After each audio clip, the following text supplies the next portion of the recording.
Okay, for number 8, what is the relationship between job satisfaction and salary among public school teachers?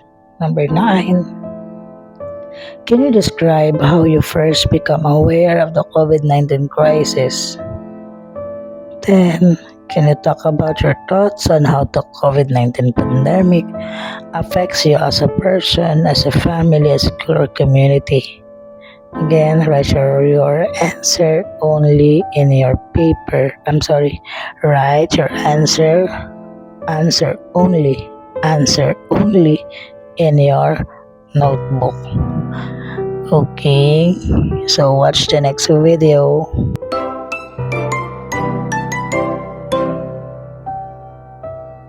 Discuss what is a test and the other research instrument. A test is a systematic tool used to measure the knowledge and skills and abilities of performance.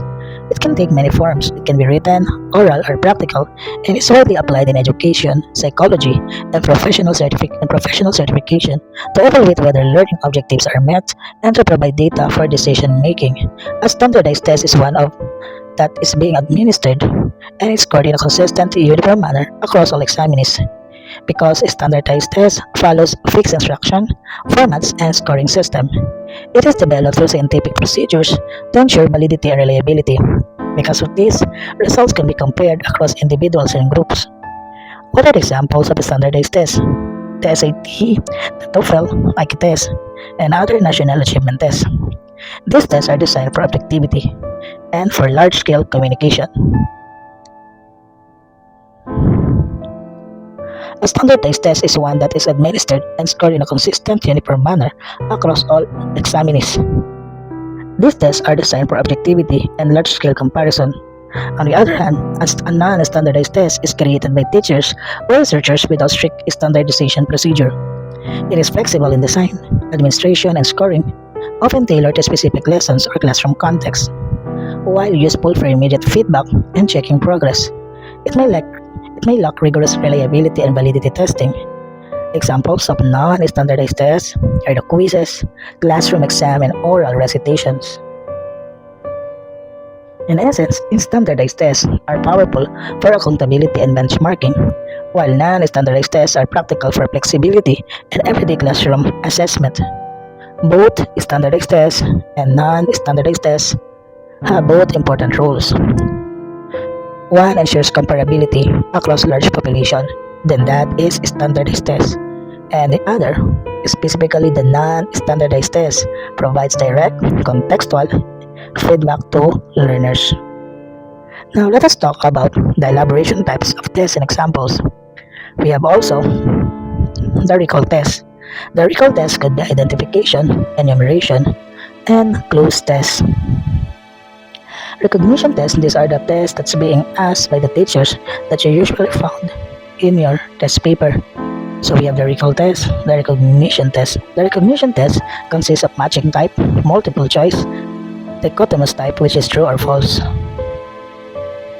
We have also open-ended tests. The open-ended tests have two, the performance-based and the non-performance-based.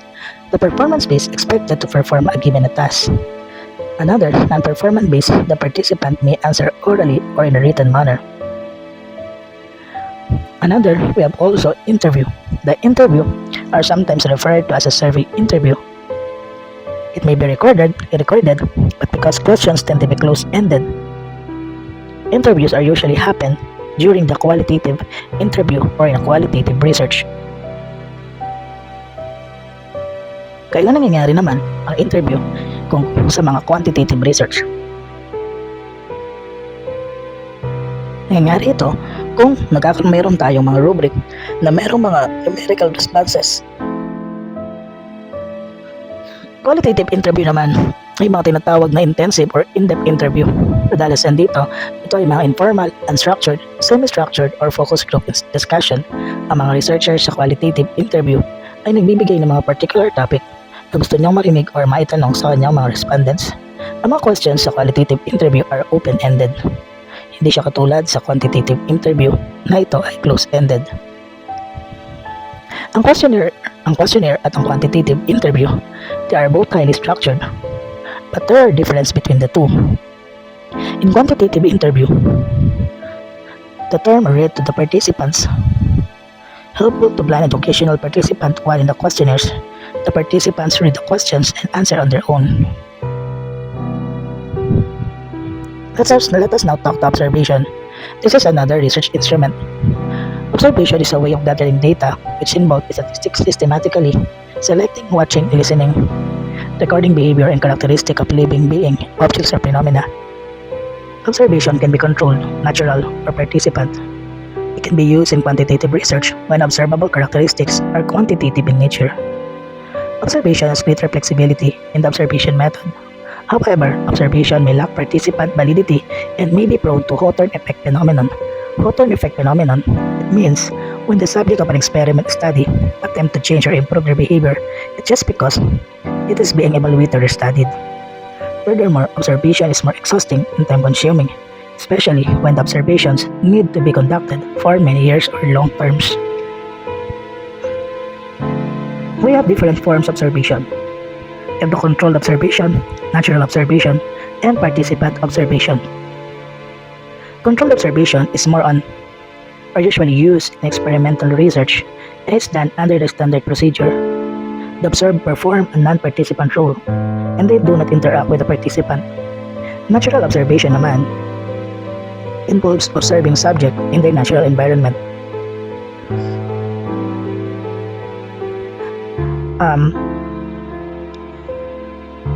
In natural observation, it establishes a causal relationship due to the presence of extraneous variable which can affect the behavior of the participant.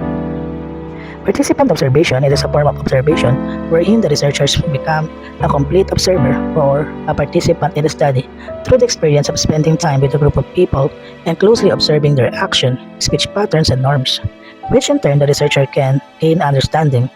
It can perform covertly, it means the participants are not aware of the purpose behind the observation. It can be done also overtly, wherein the participants know the intention or objective of their observation.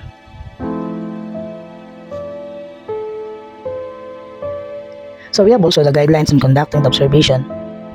So before the observation, clarify the research objective, be ready with observation checklist, determine your time of observation, record only the relevant information, and prepare the consent form for human observation.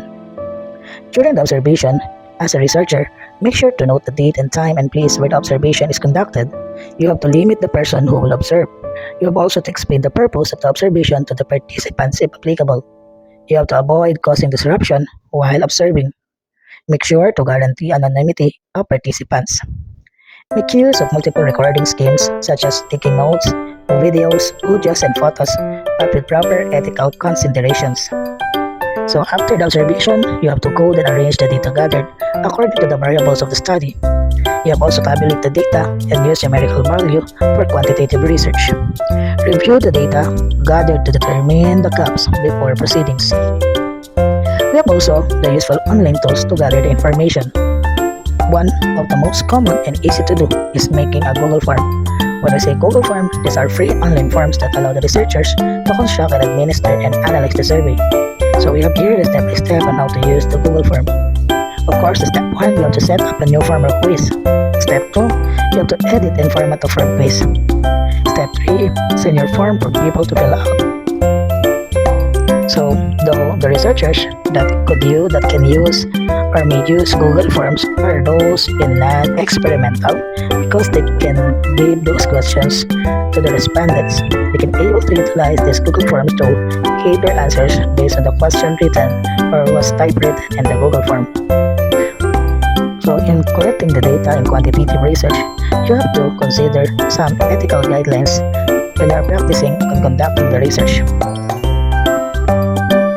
The researchers must ensure that the respondents or participants must be treated fairly and properly, especially during the data collection. You have to give the consent form. It shows you respect your respondents, and you are giving the right of every participant to be informed and to make voluntary participation during the data gathering. You have to give the informed consent form. It is a document whose intent is that human participant can enter research freely with full information about what it meant for them to take part, and they give consent before they participate in the research. This form must be accomplished before gathering the data. from the participant. It must be signed both by the researchers and the as they agree to the condition during the actual conduct of the data collection process. Here's now an example of informed consent. It contains the background of the study, the title of the study, the purpose of the study. It also includes the name of the researchers, the institution or affiliated with. In the informed consent, the data collection procedure is also included. The possible discomfort or risk factors, anonymity of the participant and their responses, termination research if they want to refuse to participate anytime. And also, it also includes the authorization of participants. The participants acknowledge the condition that they will be the subject to the study. Here's a sample informed consent. What is here the participant's signature over printed name, and the researcher's signature over printed name.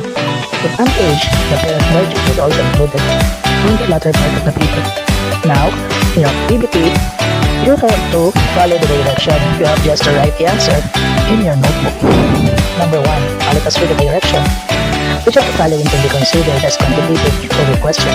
You have to put a check on the space provided before the number if the following illustrates contributed nature. And you have to mark it with X if it is not. Check kung quantitative yan. X kung hindi. 1. How often do you buy mobile accessories for social acceptance purposes? So before you can answer check or X, you have to understand first the question. Number 2. How regularly do you go to malls in a week? 3. How much would you be willing to pay for a mobile after dating? 4. What are the difference in attitude toward shopping between men and women? 5. What is the difference in the number of telephone calls made between men and women? 6.